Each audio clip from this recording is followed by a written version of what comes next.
The artificial poetess के साथ artist of the month में आपका फिर से स्वागत है। आज हम बात करेंगे काका हाथरसी के बारे में, जो एक प्रसिद्ध हिंदी कवि, हास्यकार और व्यंग्यकार थे।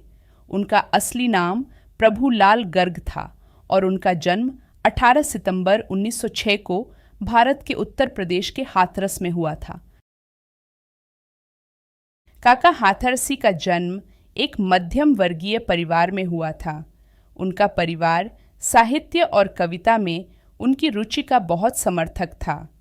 मामूली साधनों के बावजूद लेखन और प्रदर्शन के प्रति उनके जुनून ने अंततः उन्हें हिंदी साहित्य में सबसे प्रसिद्ध कवियों और हास्यकारों में से एक बना दिया।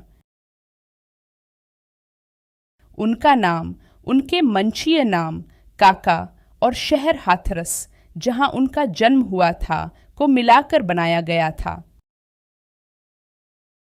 एक सामान्य लेकिन पालन पोषण करने वाले परिवार में हुए हाथरसी के पालन पोषण ने संभवतः उनके विश्व दृष्टिकोण को आकार देने और उनके कार्यों को प्रभावित करने में भूमिका निभाई। उनका लेखन अक्सर भारतीय जीवन के रोजमर्रा के संघर्षों, विडंबनाओं और विचित्रताओं को प्रतिबिंबित करता है, जिससे उनका काम व्यापक दर्शकों के लिए प्रासंगिक हो जाता है। उन्होंने प्राचीन ग्रंथों, लोक कथाओं और शास्त्रीय कविता सहित भारतीय साहित्य की समृद्ध परंपरा से प्रेरणा ली। उनकी परवरिश और विभिन्न सामाजिक स्तरों के साथ उनकी मुठभेड़ों ने उन्हें उनकी कविताओं और व्यंग्य रचनाओं के लिए समृद्ध सामग्री प्रदान की। उनकी रचनाओं में व्यंग्य को अक्सर सामाजिक मानदंडों, अंधविश्वासों और पाखंड की आलोचना करने के एक उपकरण के रूप में इस्तेमाल किया जाता था। काका हाथरसी की लेखन शैली में बुद्धि, हास्य और व्यंग्य की विशेषता थी। उनकी कविताएं और छंद न केवल मनोरंजक थे, बल्कि सामाजिक मुद्दों, मानव स्वभाव और रोजमर्रा की जिंदगी के बारे में गहरे संदेश भी देते थे। उनके कार्यों में अक्सर हंसी पैदा करने और एक साथ विचार को उकसाने के लिए शब्दों के खेल, वाक्यों और चतुर टिप्पणियों का इस्तेमाल किया जाता था।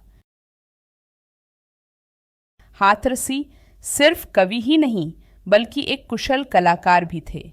उनके काम अक्सर सुनाए जाने या प्रदर्शन के लिए होते थे। उन्होंने लाइव दर्शकों को बांधे रखने और उनका मनोरंजन करने के लिए अपनी लेखन शैली को अनुकूलित किया। प्रदर्शन के इस केंद्र बिंदु ने उनकी कविता में लय और भाषा के उपयोग को प्रभावित किया। काका हाथरसी की सबसे प्रसिद्ध कृतियों में से एक, जिसने उनकी प्रसिद्धि में महत्वपूर्ण योगदान दिया है, उनका हास्य कविता संग्रह हास्य रत्नाकर। यह संकलन हाथरसी की बुद्धि, व्यंग्य और हास्य समय में निपुणता को प्रदर्शित करता है, जिससे उन्हें पाठकों और दर्शकों से समान रूप से प्रशंसा प्राप्त होती है।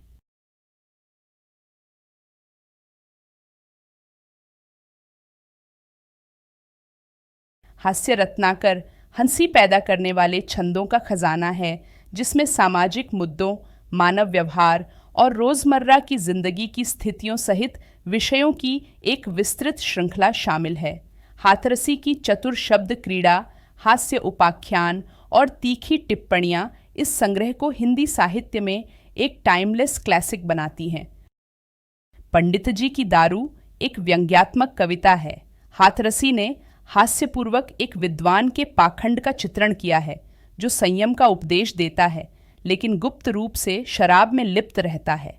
कविता के मजाकिया छंद और मानवीय पाखंड पर कटु टिप्पणी ने दर्शकों को मंत्रमुग्ध कर दिया, जिससे हास्य और व्यंग्य के उस्ताद के रूप में हाथरसी की प्रतिष्ठा और मजबूत हो गई।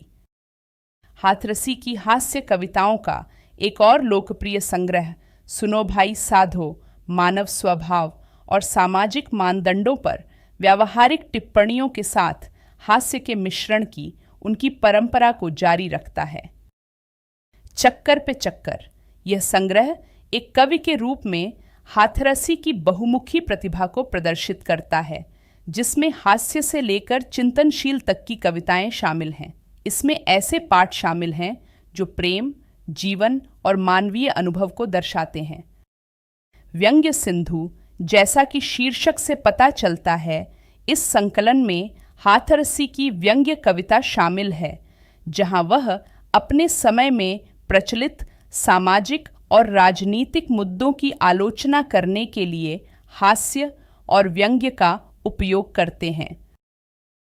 पंडित लेखराम की डायरी काल्पनिक चरित्र, पंडित लेखराम के दैनिक जीवन और रोमांच का एक विनोदी विवरण है। यह कृति समाज पर सूक्ष्म टिप्पणी प्रस्तुत करते हुए मनोरंजन करने की हाथरसी की क्षमता का उदाहरण प्रस्तुत करती है। वर्ष 1985 में काका हाथरसी को हिंदी साहित्य में उनके योगदान के लिए पद्मश्री से सम्मानित किया गया था।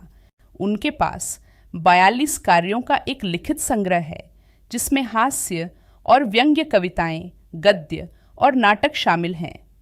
काका हाथरसी ने वसंत नाम से भारतीय शास्त्रीय संगीत पर 3 पुस्तकें भी प्रकाशित की हैं। काका हाथरसी कवि होने के साथ साथ एक अच्छे चित्रकार भी थे।